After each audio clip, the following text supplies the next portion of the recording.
You're like the Jeff Bezos of hair extensions and hairstyling. I do feel like I should be paid a little bit more, slightly more. I am essentially like a therapist to them. I just have to say, I love your accent so much. And I love yours. I was like, yeah, it's nice. No. It wasn't a great reaction, and I was like, Christina, this is the story. Time out. You want me to be like really real? I have a live-in nanny. Why not? Why not outsource if you have the opportunity to be able to do so? Yeah. I literally like went home and woke my mom up and was like, I think I met my husband. She must have been thrilled. Yep, go get married, you know? We got married at the courthouse. It was just so much easier. I'm going to be brutally honest to young girls listening. Do not sign for anything for a man. I was a vegan when I first came into the family, and his mother was like, I'm going to break you. And she did. It's just too many delicious too things good. to eat. I'm sorry. Yeah. What the fuck is this? Short men love tall women. They do. Apparently they do. I'm not in the business of tempting him. I'm not in the business of dangling a piece of fucking steak in front of you, saying, like, Thank come you. on. Thank you. Smart. Yeah. One word to describe Staten Island. Extra. Welcome back to the First Rounds on Me podcast, brought to you by the dating app that connects you from screen to scene. First Rounds on Me. I'm Joe Feminella, and with my beautiful wife, Hannah, we're your hosts of today's conversation. Babe, who do we have on the show today? Today, my darling, we are thrilled to welcome the incredible Christina Cinque, the visionary behind Hair Goddess of New York. As owner and founder of this renowned boutique salon in the heart of Manhattan, Christina exemplifies excellence in the world of hairstyling. Beyond her remarkable success in the salon, she's also masterfully balanced the demands of being a devoted wife and mother to 3 beautiful children. In this episode, we'll delve into Christina's journey into building and managing such a thriving business, uncover her top hair tips tailored specifically for our community of daters, and explore how she skillfully navigates the challenges of balancing work and family and life, and just so much more. Christina, darling, welcome to the show. Hi, thank you so much for having me. Are you kidding me? I just have to say, I love your accent so much. It brings me... And I love yours. We're just going to be staring at each other with heart eyes the entire For the first time, podcast. I'm more nervous than you because this is the first fellow Staten Islander I've had on the show, so I feel like pressure. Babe, there's a lot of pressure. It's like a hometown pressure, you know? But you did great. Do it for Staten Island. Come on. But yes, Christina, welcome to the show. What was the inspiration that started Hair Goddess? Wow. Okay, so I'm going to take you guys back to when I was 18 years old. I started a hair extension business out of my parents' garage. And it just became so successful. It kind of blew up overnight. And now I have a salon in Manhattan, in Midtown, and I have a small little boutique salon in Staten Island. Oh, that's awesome. You're like the Jeff Bezos of hair extensions and hairstyling. But now, when you were 18, were hair extensions a new thing, or had they always been around? It was kind of like, it just had started. Like the momentum was just starting, like around that time. And I worked for someone out on Long Island, and I worked with her for about 6 months. And I was essentially running her business while she was in Vegas. And I said, well, if I'm running her business, I could run my own. And so it kind of just like took off from there. That's amazing. And it's funny because I never know when women have extensions in. I assume you have extensions in or no? I do, yeah. Okay, so it looks great. Thank you. When we were in Australia, Hannah's sister went through a medical issue and she lost all her hair. Okay. And I was like, oh, but your hair looks amazing. Like it grew back so well. And she's like, no, Joe, these are extensions. I was like, damn, they do it really well now. But it was amazing the fact that you didn't know. A lot of people. I know, that's what I'm know. saying. That's like the height of the artistry that's going on within hair extensions at the moment. It's crazy. So now besides hair extensions, what are like the latest trends and techniques in hairstyling that you like transition to the salon? That's tough. I mean, I'm kind of like old school. But you don't mean old school. Like I see old pictures of my mom with like the big hair. Yeah. Not that. No, not that. I don't know. My kind of style when it comes to the extensions is just very natural. And it all depends on each individual client, right? So if a client, we just had a client come in this past weekend and she wanted it just for volume, very subtle. Like she didn't want anyone to know that she had the extensions in. So it was done very naturally. If a client comes in and wants it super long, I mean, I'll try to give my best input. to go a little bit shorter, make it look a little bit more natural, but it's all tailored to each individual client. And is it real hair? Yes, it is. It's real hair. Do you advise them on how they should handle when a guy runs his fingers through your hair and what to say? I'm just saying, if you run through it, you're like, oh, it's fake. It's fair. What do you say? Don't tug on the hair. Okay, so let's go to the business side of things. Obviously, you were so young when you started the business, which is amazing. What was the biggest challenge that you faced? 2 salons is a lot. I'm sure it took you a road to get there. The biggest challenge, just like I feel like balancing like work life and family life. That's my biggest challenge. I'm so family oriented and I want to spend all of my time with my family. And then we just put in like heavy days at the salon. I mean, we're there from 9 in the morning till 9 at night. It's long days. So like as far as like my husband goes, he was super supportive throughout that journey of putting in the time. You need that, I think, when you're going after, when you're, like you said, you're in the salon for 12 hours, 12 plus hours. You really do. When you're there. Do you, as considering the fact that you own the business, do you take on as much of a, like hands-on with the clients as perhaps you used to, or is it evolved more into like a management position? No, I'm hands-on with the clients. Yeah. I'm sure she's the best. Why would you not want to go to the best? No, damn straight, man. I was just asking. I did train my little sister, Victoria. She's 10 years younger than me. She has built a beautiful clientele. She's just as booked as I am, but I still am hands-on. Like, I feel like I'm a perfectionist. And when I'm there, like, I want everyone to walk out and look perfect. Damn straight. That's awesome. I love that. So you touched on family, touched on business, and you have a really unique, I guess, celebrity personality because your Instagram is so family-based. You do have hair in there, and you have a big presence on Instagram. Do you think that presence helps build the brand? And how do you kind of manage the 3? Navigate it. I'm so bad when it comes to social media. I kind of feel like I gave up a little bit. I actually just hired someone to run my social. I want to do that, but I'm not big enough. Don't say that. Because we have all these Yes, clips, you and I'm like, are. I just want someone to do it for me. Pumping me. Yeah. I feel like you need that because today, like, the younger generation, they're devoting all their time to being on social. I can't devote all that time. That's like a very big struggle for me. So I just hired someone to do it for me. Do they do a good job in your perspective? I just hired them. Okay. I'll get back TBD. to you on that one. Yeah, exactly. So when I used to get a haircut, I feel like whoever was cutting my hair was kind of a therapist. You just talk about whatever because you have to kill 45 minutes. Yeah. And usually you talk about personal things and eventually dating comes in. Do you get a lot of dating questions and how do you give people advice or kind of just listen? I try to just listen.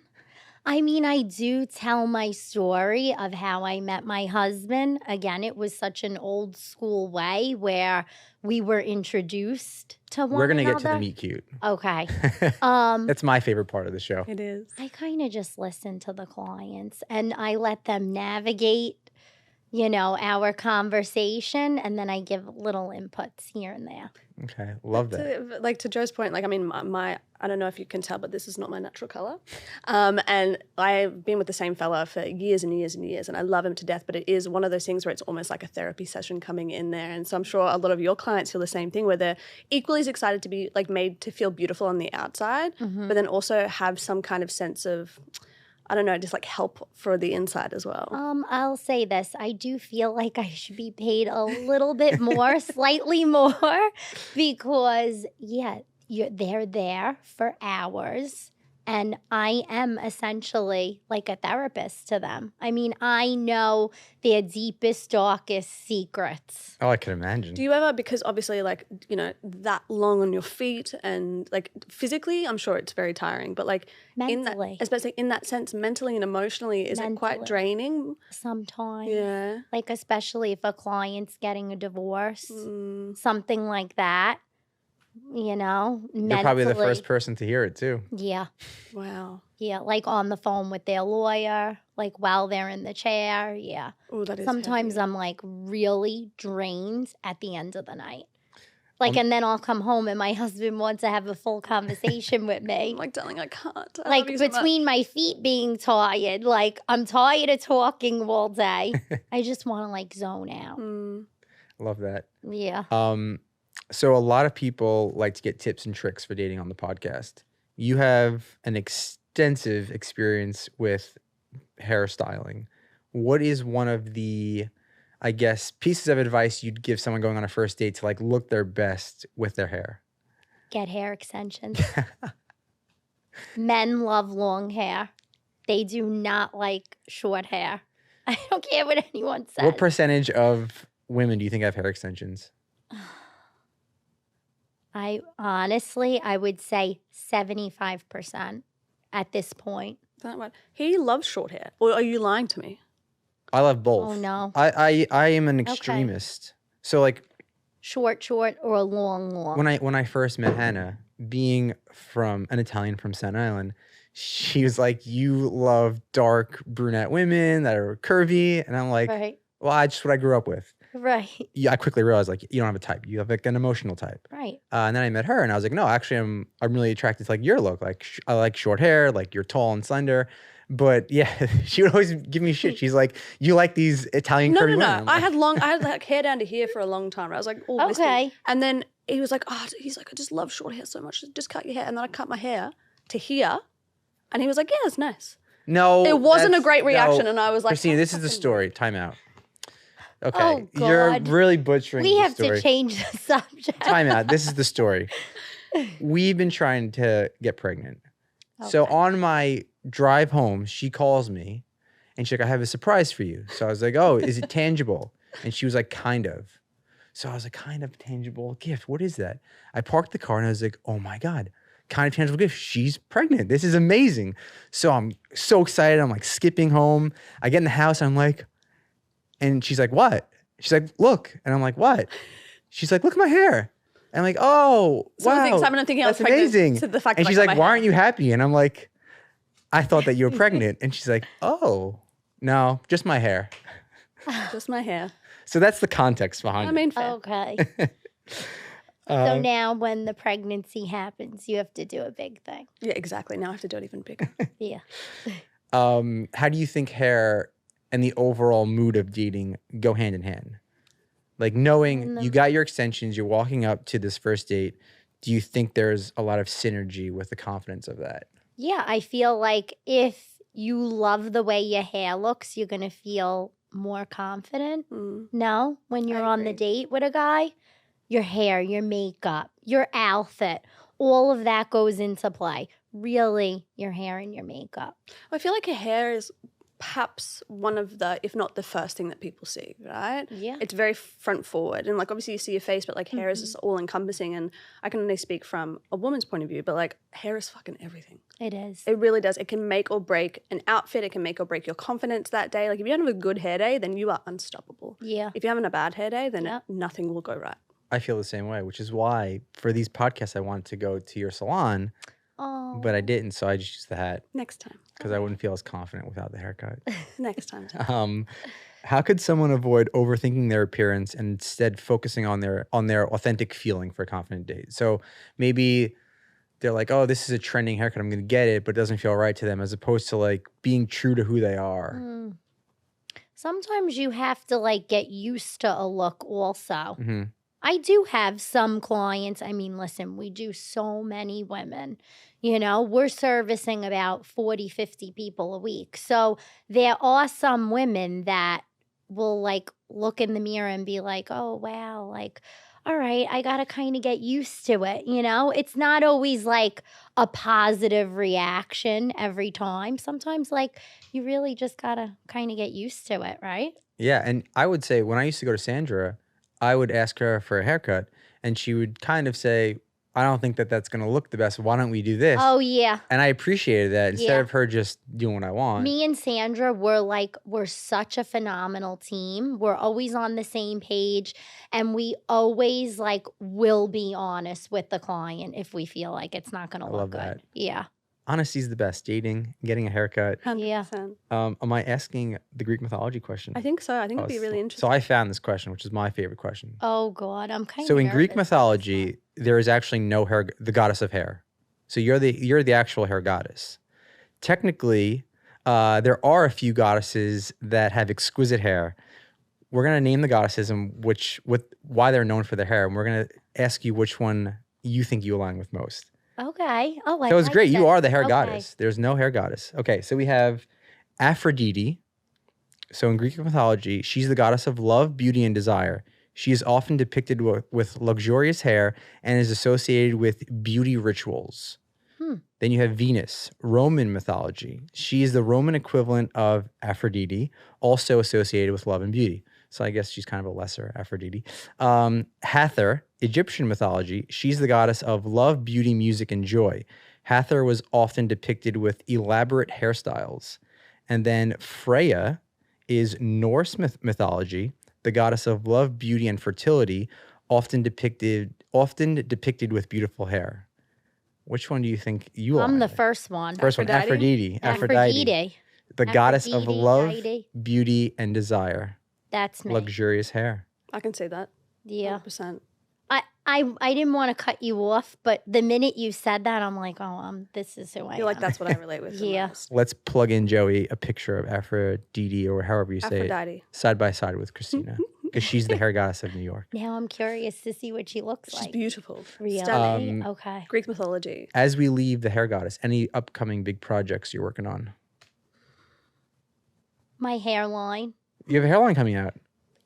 Shampoo, conditioner. I already have it out. I'm rebranding it. Oh, cool. Yeah, adding like a couple of new products. It's solely for hair extensions. Is it also called Hair Goddess?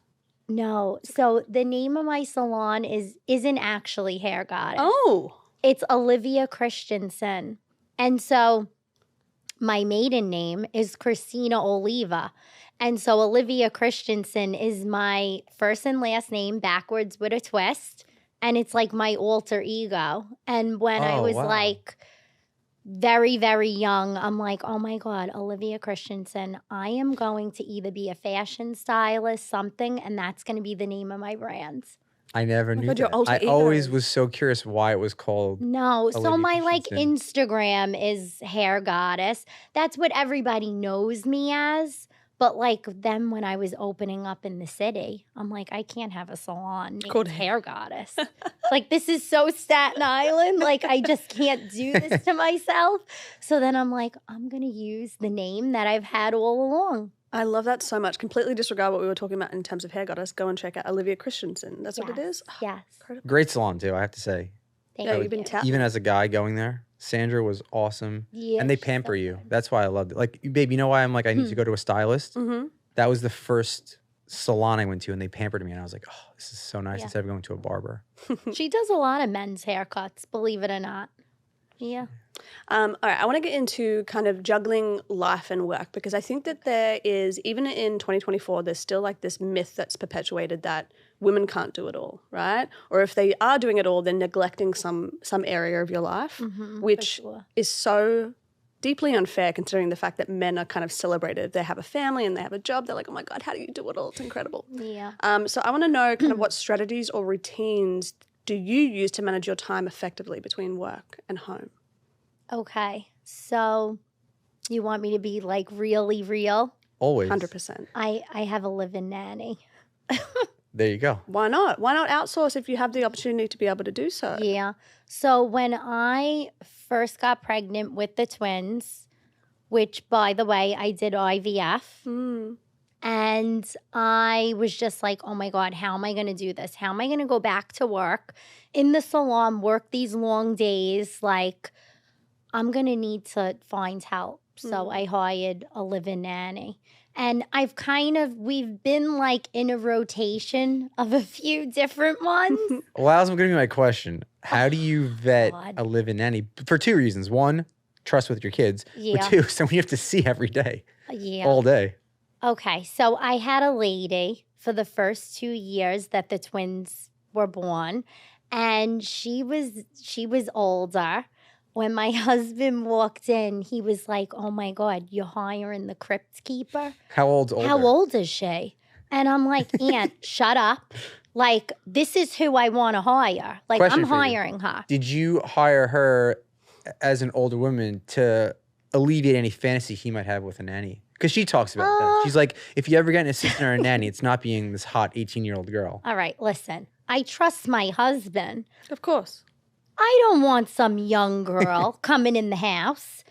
And I'm very into materialistic things. There's no lie, no doubt about that. Love that for you. So I didn't want like someone young coming in, like trying on my freaking clothes, my dresses, my bags while I'm at work. You never know with these people. Some of these people are sick. 100%. But I always think it's like, I trust my husband, but also at the same time, I'm not in the business of tempting him. I'm not in the business of dangling a piece of fucking steak in front of you, saying, like, Thank come you. on. Thank you. Smart. Yeah. Yeah. What happened? So anyway, she was like, she told me she was in her 60s. She was probably pushing 70. She worked for us for 2 years. And then she was like, I'm going to go back to my country. I don't know if she went back to her country or not, but she left. And for 1 whole year, I was like, I had 10 different women in and out of the house. And it was so freaking hard. It was a nightmare because then I got pregnant with Naomi. And that was like really, really tough. And then I found Hamania. And Hamania is who we have now. And she's going to be with me for 3 years in November. She's a part of my family. Like, she is just an amazing, amazing person. Like, you could tell she loves my daughter so much, the little one, because she's been with me since Naomi was born. And Naomi sleeps with her at night. I know it sounds crazy. No, that's such a special bond. I tell some of my clients, they're like, Christina, you're nuts. But she sleeps, she wants Hamania in the night. She wants me during the day. That's But awesome. That's in the night, boss lady stuff. let me tell you, 8 o'clock at night, Naomi, she'll be laying down with us. We'll be watching a movie. She's like, all right, good night. I'm going with Mania. I'm going downstairs. You're 2 living. years old, walking down a flight of steps to go to Hamania. Well, I'll say this too. Even as a guy, because my brother has 2 kids now. One was just born, one's 2. Okay. I'm sure for us, it's the same feeling of like, oh, at 8 o'clock, the nanny's taking over. We could just hang out, have a drink, watch TV. It's phenomenal. But I also think it's on the opposite side of that. It's so beautiful to surround your family and your children with people that they love and trust. And like you said, she's your family now, and you She's have my family. You have family, and then this new addition that just adds and doesn't subtract in any way, shape, or form, and it allows you to be this like boss bitch that you are, and then your daughter can look up to that in the future and just be like, what an incredible gift my mother gave me. Not only this like pseudo auntie in a way, but then also this example of what it's like to work your tush off. It's true. And also the gift of she's bilingual, the baby. Wait, because of the nanny? Because the nanny only, so here's a twist for you guys. The nanny only speaks Spanish. So Do you speak Spanish? No. So I have about 20 words in Spanish and I get by. I mean, I'll be like, all right, arriba, baño, ahora. This is how I talk to her in the house. And she knows, go upstairs, go take a shower now. Give the kids showers. This is how I communicate with her. It works. Hey, listen, whatever works. That's so amazing for the kid, though. Yeah. Oh my God. Yeah. She'll say to her some words. Sunday, my husband was making breakfast and he said, Naomi, what do you want to eat? She said, huevo. He said, what? What do you want to eat? And so she laughed. She's 2. She laughed and she goes, eggy. She knows, like, the difference. Oh, she's going to be fucking with you guys when she gets older? Oh, yeah. Because sometimes I'll be like, Naomi, mama no comprende. And she laughs at me. It's really funny. Oh my God, that's so beautiful. Okay, well, I want to go into being a parent now because I think that clearly your children are just like at the very center of your heart. They are. And especially having gone through IVF to be able to make sure that they hear Earthside. So how quickly when you and your husband, and we'll get into the meet cute and all that kind of stuff in a second, Joe's favorite part, but how quickly kind of when you and your husband met, did you kind of make sure that you were on the same page about having children? Okay, again, I'm going to be brutally honest. We sat down, like we were dating, I want to say like 2-3 months. I'm a very forward person.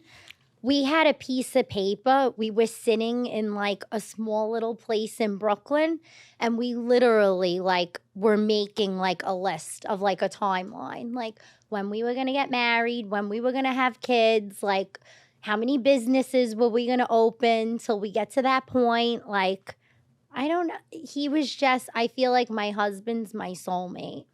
Did you guys do that separately or like make the same list? Together.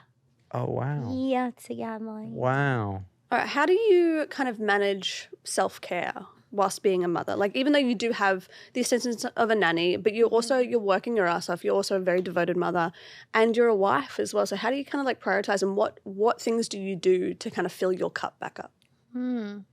Self-care, like plastic surgery. Well, do you have like surgery? It could be a little spa day. It could be anything that literally brings you joy and that makes you feel better and fills you up. Do you have a live-in masseuse? I don't. It's I would dream. love that.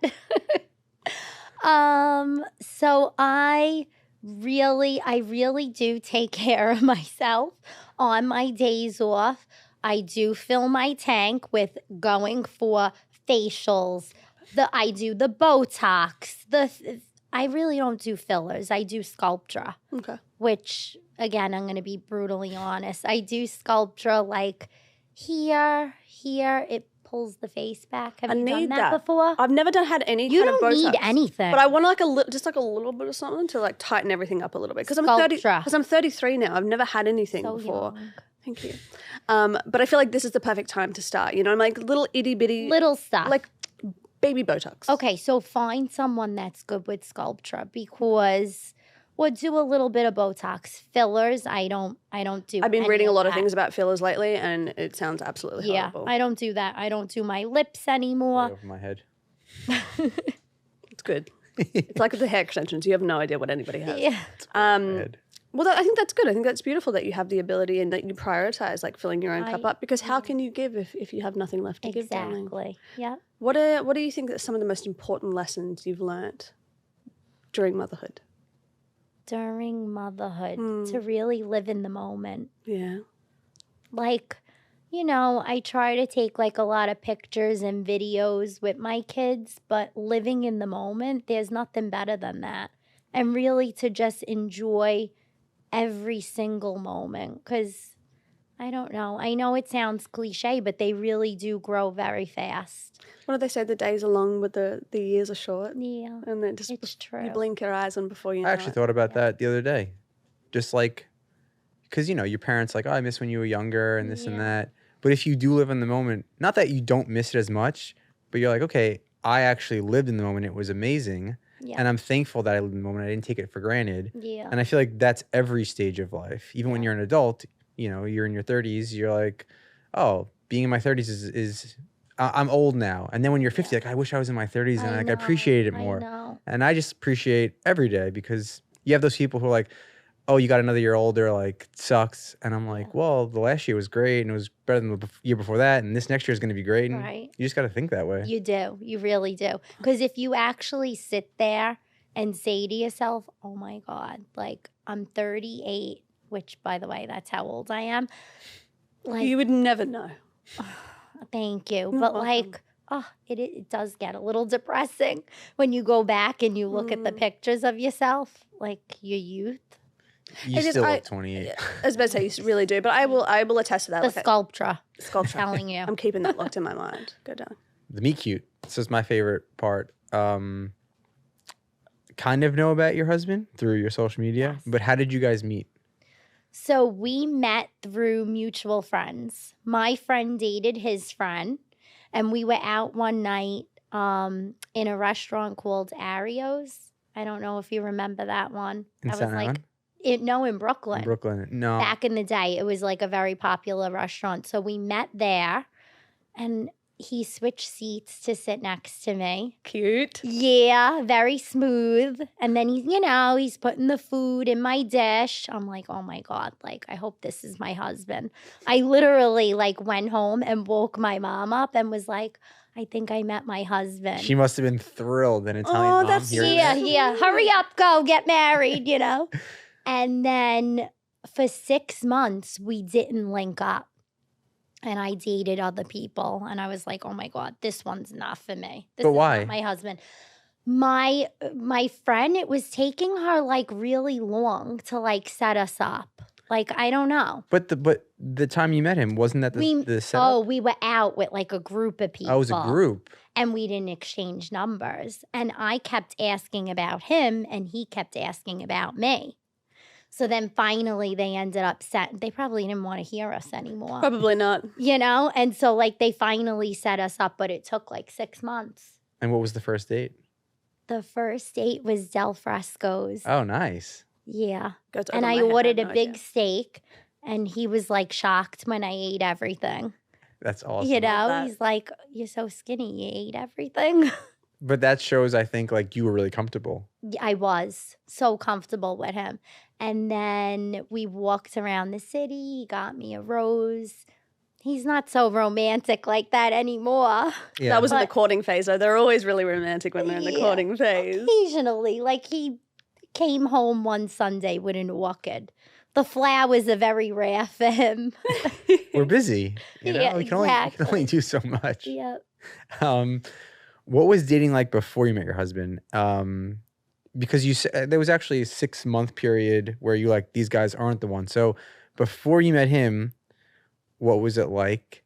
And in between that period, I guess you kept comparing guys to him putting the food in your Oh yeah, plate. for sure. I went on a lot of dates.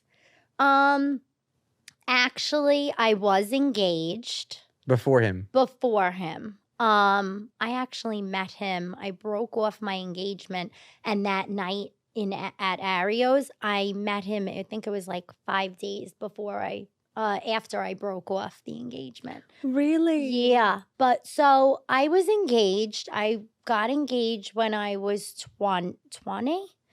Yeah, 20. I was with the guy for about a year, and he was dating. It was horrible. Like, he ruins my credit. Like, I had like a really horrible experience. Why did you So go like down that road? my advice like to young girls listening is do not sign for anything for a man. Yeah. really good because advice. I signed for a car. An interesting story behind this one. I signed for a car from a dealership out in Long Island. And I had to do a voluntary repo because I was 21 and couldn't afford the car, and he didn't want to take the car from me. So I did a voluntary repo because that was like a little bit better on your credit at the time. And the person who owns the dealership, I do the daughter's hair today. She's my client. Wow, for what a a lot of full years. circle moment. That's Full wild. circle moment. So what a piece of shit. What did your piece of parents shit. say? Um, I can't imagine your dad was like, yeah, just figure it out. my dad wanted to like really get old school on I can it. imagine. Yeah. My dad was like livid. I'm sure treating his baby girl Yeah. like that? Absolutely not. Yeah. So that was a time. Yeah. Yeah. And there were no dating apps then, right? Because we kind of grew up in the first era No. of dating apps. No dating apps. No, it was like during that time, it was like MySpace. There wasn't even Instagram. Well, I love the You fact know? that you connected with your future husband Thank and God. you didn't even have Instagram to kind of match up and DM each other. It was like, No. hey, tell so-and-so I said hello. And he's saying, hey, tell so-and-so I said hello. And Yeah. it took 6 months for them to relay it. My husband doesn't even have Instagram. Like, he's old school. That's I love awesome. that. If I didn't Yeah. have to have an Instagram, I wouldn't have one. But I had to have one Me for work either, for the longest kind of. time. And now it's just there. And now I just use it as like a first rounds on me. Yeah. Yeah. You Shut have to up. hire somebody to get more active for us. You can do it. Okay, we're bringing back one of our segments, Ask a Married Couple. Okay. So people sending questions, our daters are usually single. They want to figure out what they're going through, what they're going to see ahead. Okay. So it's called Ask a Married Person. Okay. So question 1, what's one piece of dating advice you wish you had known before getting married? Obviously, you shared one of not signing someone's credit. One piece of advice, that men are really messy. Clothes on the floor. Reach. Underwear, socks, you name it, it's all on the floor. I totally underestimated that. Totally underestimated. When he gets home, it's just like this and just everything's thrown around. I'm like, I just spent all day cleaning, but that's fine. Yeah. No worries. But are you okay with it, or do you? Again, I have a live-in nanny. That's true. That's what I need. Christina's got it all I figured need out. that to clean up Yeah. after you. It's all figured Everyone out. just go get a live-in nanny. On my bucket list. Yeah. For sure. What's your go-to plan for a memorable date night, especially when life gets busy? Go to the old school spots if they're still there. Love that. Okay, You so know, I don't know like if this Del Fresco's, like that was our first date.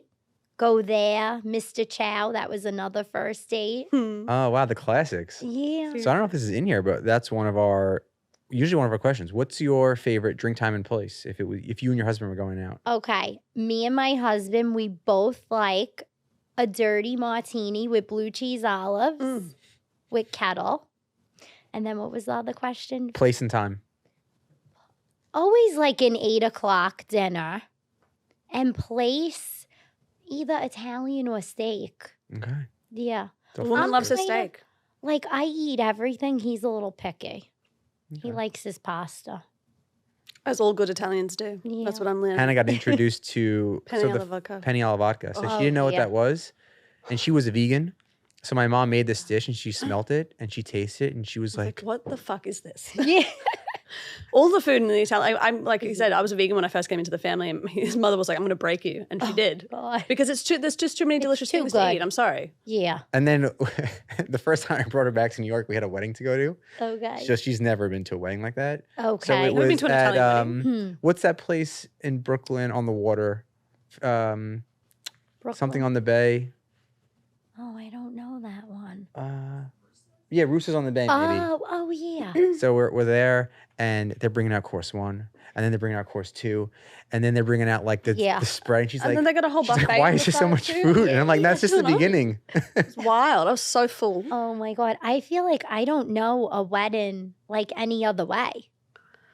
Like I We- only go to those. The Italian wedding is like a phenomenon. Yeah, my Yeah. brother had It one of really is. those, and then because she's not experienced with it, we were planning a wedding, and she was like, no.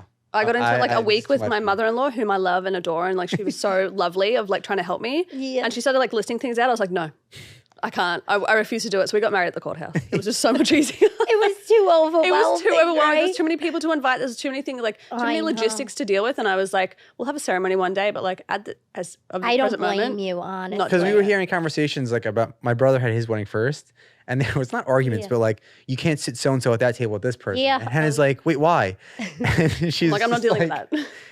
Oh my God, I can't. That's really funny. But it's so true. It's so true. And it's in every Italian family. This is what I'm learning. Yeah. So once we sell the app, we are going to have one, but it'll be a lot easier. You'll have a live-in nanny. You'll have Of a wedding planner, I don't wedding know if I can do planner. that You won't shit. have to do anything. Easy. Do it the right way. What are some red flags and green flags you've learned about your past dating experiences? Red flags. Okay. I feel like this could resonate with the younger audience, right? The listeners. Yes. If the guy doesn't take you to dinner, he's not into you. Move on. Don't waste your time. At what stage? Oh my God, you should always be going to dinner. See, like, I feel this like, is I preach this, and you could disagree with me. okay. I think as a guy, especially living in New York City, if you go on a dinner date for your first date and you do 2 a week or 5 a month, okay. you're spending a lot of money. And also, like a dinner date on a first date, I think it puts a lot of pressure on to like talk. up And you have to with like it. you have like 3 hours to kill, and it's like eating in front of each other. So I think drink dates, whether it's coffee or a martini, are good for a first date. If you guys like each other, second date you go to dinner.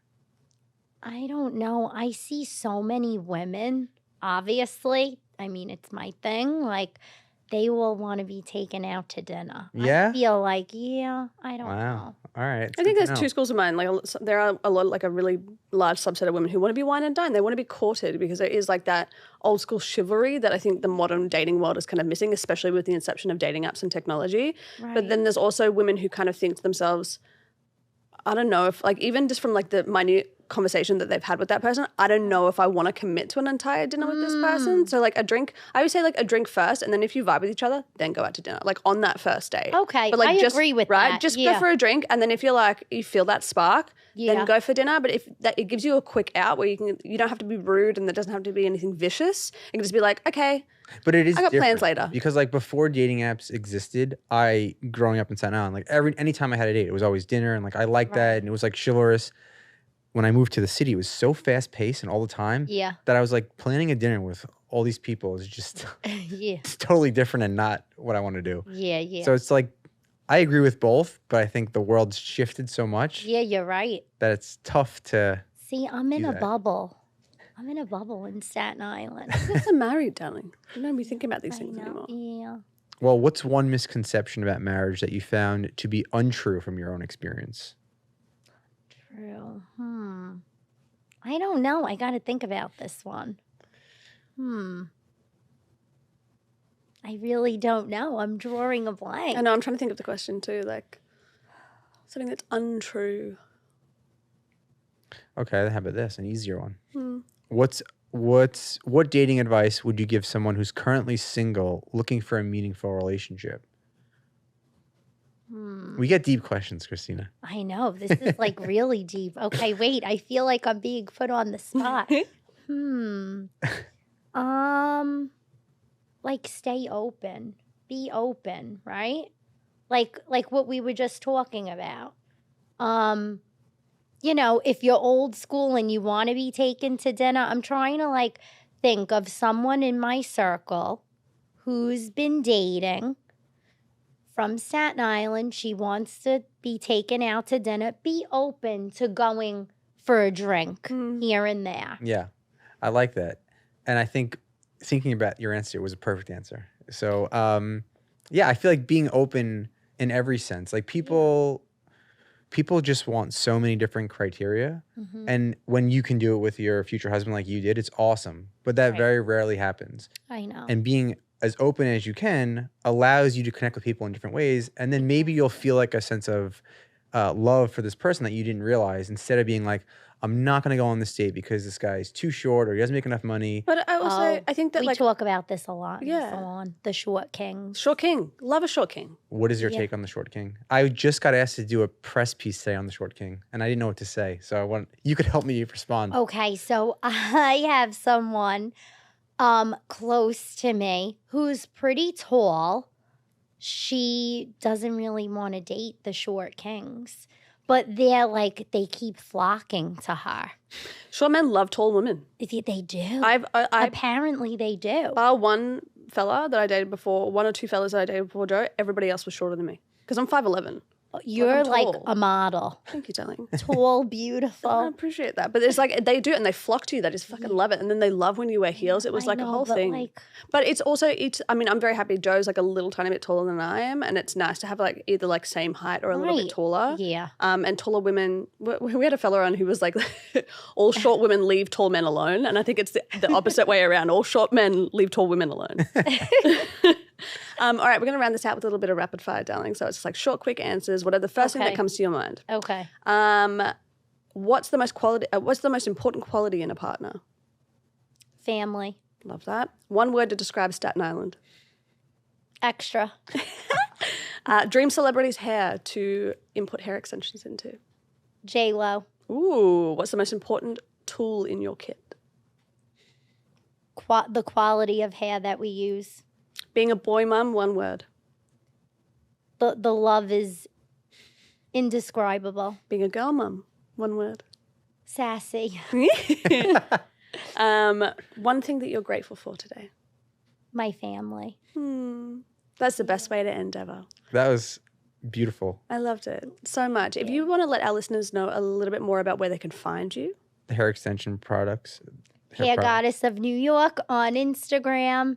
We also have another page, Olivia Christensen Salon, NYC. And if you live in New York, I could say as a guy, it is the best haircut I've had. So get to the salon. And it's awesome. And we appreciate you for listening. Check out one of our past episodes. Subscribe. Happy dating. Christina, thank you for being on the show. Thank you for having me. Thank you, darling.